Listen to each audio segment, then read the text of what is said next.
Assalamualaikum warahmatullahi wabarakatuh. Kita ketemu dalam pertemuan yang pertama kali untuk kelas 11, yaitu bab 1, keseimbangan dan dinamika benda tegar. Di kelas 10 kita telah mempelajari dinamika partikel, yaitu tentang benda yang diam atau bergerak dianggap sebagai suatu titik materi atau ukuran benda itu diabaikan, sehingga gaya-gaya yang bekerja pada benda hanya mungkin akan menyebabkan gerak translasi. Nah, di sini kita akan mempelajari yang kelas 2, itu adalah apa yang disebut dengan dinamika rotasi. Nah, benda tegar ya dikenal sebagai benda titik berat atau pusat massa. Nah, salah satu aplikasinya itu akan kita tampilkan dalam sebuah gambar, misalnya dalam sebuah akrobat, orang yang akrobat bisa istilahnya atau orang yang berjalan di di tali. Jadi ada keseimbangan ya. Jadi ada keseimbangan. Nah, yang disebut di sini kita akan masuk ke dalam dinamika rotasi. Dinamika rotasi di kelas 10 kita telah mempelajari tentang dinamika partikel. Nah, dalam dinamika partikel, suatu benda dianggap suatu titik atau materi akan mengalami gerak translasi. Translasi itu bisa gerak lurus atau bisa gerak melengkung. Kalau dulu resultan gaya pada benda titik itu sigma F itu tidak boleh sama dengan 0. Nah, untuk menyelesaikan masalah dinamika partikel, kita harus berketemu lagi dengan hukum Newton yang kedua ya. Sigma F sama dengan M dikali A. Resultan gaya ini kenapa kita pelajarin waktu di kelas 10 di hukum Newton. Resultan gaya dapat menyebabkan gerak translasi dan juga gerak rotasi. Translasi berarti lurus, melengkung, rotasi berarti berputar terhadap suatu poros tertentu. Jadi nanti kita akan belajar tentang sigma F sama dengan M kali A. Ya, nanti ada ketemu torsi atau yang disebut dengan momen gaya, yaitu ukuran kecenderungan sebuah gaya untuk memutar suatu benda tegar terhadap suatu titik poros tertentu. Nah, kita lihat di sini ada katrol. Nah, ini ada beban turun ke bawah nih. Kemudian ada bidang miring. Bidang miring ini juga ini ada bebannya, ada tali, kemudian bidangnya kasar ya. Kemudian untuk membuat suatu benda diam menjadi bergerak translasi atau lurus, kita perlu memerlukan apa yang disebut dengan gaya benda tersebut. Mirip dengan itu, untuk membuat suatu benda tegar berotasi atau berputar terhadap suatu poros tertentu. Nah, besarannya yang berkaitan itu ada F, ada M, ada A, ada sigma A. Kita lihat lagi. Nah, torsi, apakah torsi itu? Nah, ini kita belajar torsi dulu. Ini ada, kamu lihat. Nah, gambar di atas. Situasi saat pada suatu gaya F, ya, pada gaya F bekerja pada sebuah kunci Inggris dengan arah yang berbeda. Nah, di situ vektor posisi R ditarik dari titik poros P. Kita lihat gambar pertama. Vektor posisi R ditarik dari titik poros P ke titik kerja gaya. Nah, di setiap kasus F ini gaya itu akan menghasilkan rotasi pada kunci Inggris akan berbeda ketika garis gaya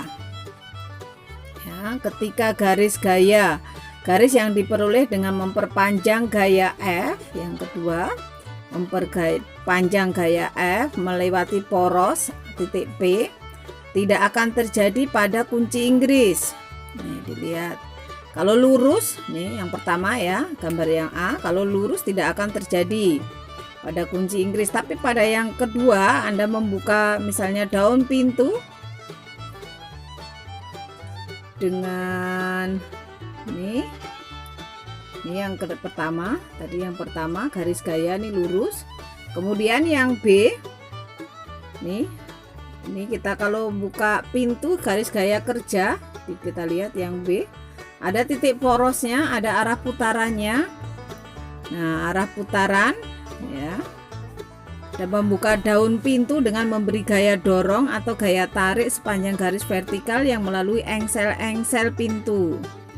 Ketika kita memberikan gaya sebesar F, seperti gambar nomor 2 yang B, ya. Kemudian yang C,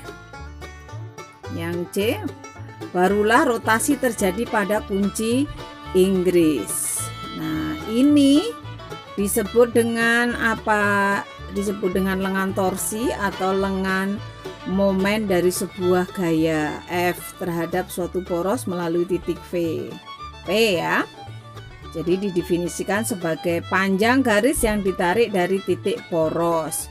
Maka ketemu di situ ada lengan momen atau lengan torsi dari sebuah gaya F terhadap suatu poros melalui P adalah sebagai ya didefinisikan sebagai panjang garis yang ditarik dari titik poros P sampai memotong tegak lurus garis kerja gaya F.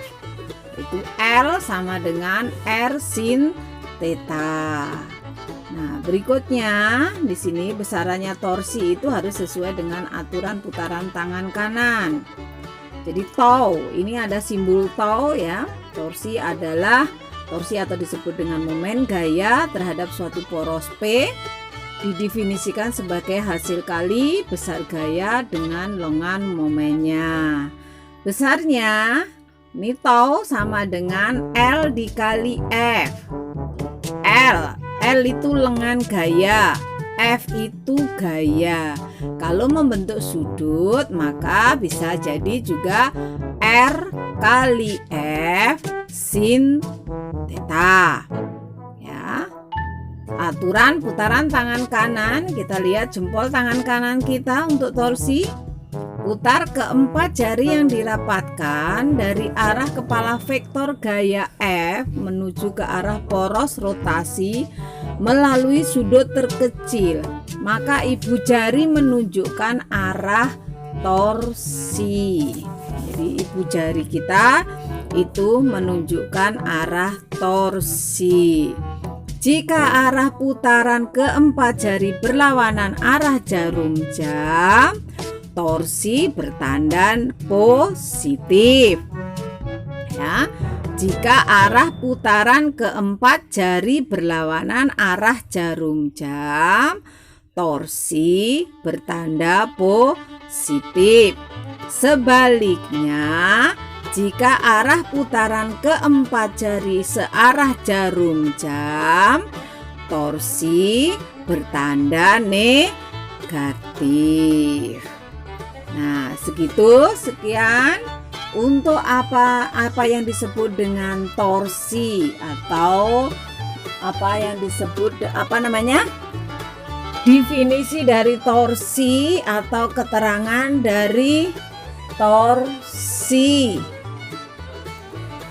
Nah, segitu ya untuk penjelasan kali ini torsi ya.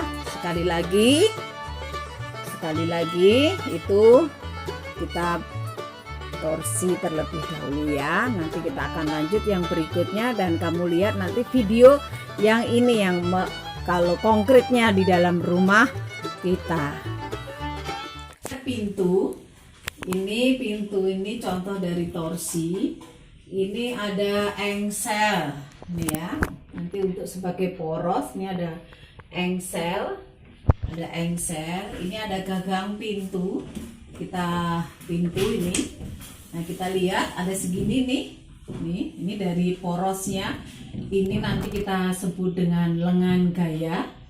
Ya, lengan gayanya ada di sini. Kalau kita buka pintunya di sini, nih, kita buka sedikit pintu di sini. Nah, kita kan enak nih, enteng nih kita buka pintunya sedikit. Tapi kalau kita buka pintunya di sebelah sini, nah, kita lihat di sini nih, kita mau menutupnya di sebelah sini. Jadi kita tutup dari ujung engsel, maka kita akan tutupnya enak. Tuh, dia jalan sendiri. Karena gayanya sangat kecil. Tapi kalau kita buka lagi ini, ya, mudah-mudahan nggak ada angin, ya. Kalau kita, nih, kalau di sebelah sini, nih, tuh, kecepatannya akan berbeda, ya. Di sini, ini kebetulan ada anginnya banyak, jadi untuk contohnya agak susah, ya. Nih, ini kita sentuh akan bergerak. Tapi kalau kita akan di sebelah sini, atau kita kebalikannya sini. Nih, kita lihat. Oh, cepat.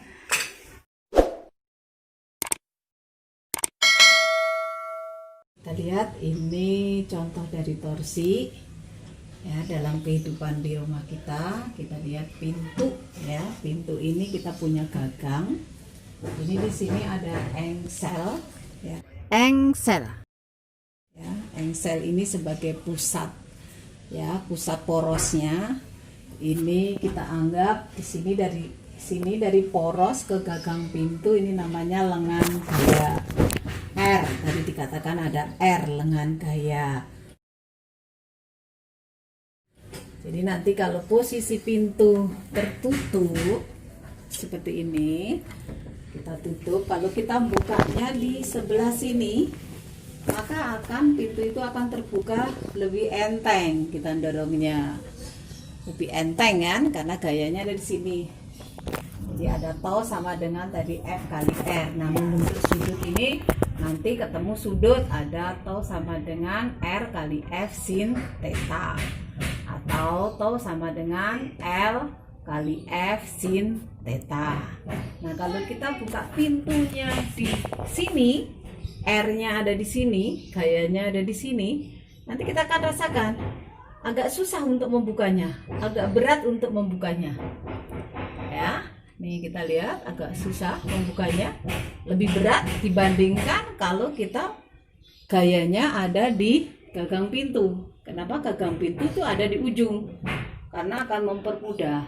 Nah, kalau kita dorong ke tengah bisa kebuka, cuma gayanya agak lebih berat, ya, dibandingkan kalau di sini. Kalau di sini bisa misalnya hanya F-nya 5 Newton, di sini bisa 10 Newton. Nah, kalau di ujung sini F-nya bisa 20 atau 30 Newton. Karena kalau kita buka pintu di ujung sini akan terasa berat. Ya, jadi dikatakan ini adalah pusat torsinya. Engsel itu sebagai pusat torsi. Ini adalah lengan gaya. Ini gagang pintu, ini F-nya. Jadi kenapa rumah-rumah itu gagang pintunya ada di ujung sini, tidak ada di sini. Kalau orang dulu nggak ada engselnya, pintu rumah belum jadi, nggak ada engselnya, maka kita akan gotong, makanya akan lebih berat. Kalau WC umum itu nggak punya gagang, nggak punya engsel, itu kita katakan akan kuat, akan lebih berat lagi. F-nya akan lebih gede. Ya, cukup ya. Ini contoh dari torsi dalam kehidupan sehari-hari. Bisa kamu contohkan nanti banyak sekali, tidak hanya pintu saja. Oke?